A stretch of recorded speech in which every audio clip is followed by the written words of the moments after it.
मांडरची आई काळूबाई महाराष्ट्रात अनेक कुटुंबियांची कुलस्वामिनी आहे. तिच्या अवताराची कथा खूप सुंदर आहे. सतयुगात मांडव्य नामक ऋषी गडावर यज्ञ करत होते.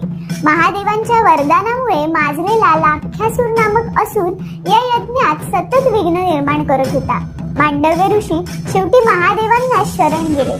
महादेवांनी पूर्वीच लाख्यासुराला वरदान दिल्यामुळे ते थेट ऋषींना मदत करू शकत नव्हते.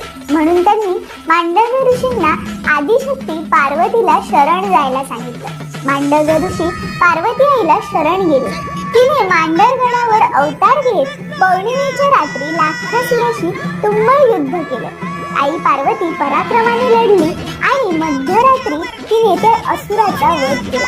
त्या दैत्याच्या रक्तापासून पुन्हा दैत्य निर्माण होऊ नये म्हणून त्याचं रक्त प्राशन केलं.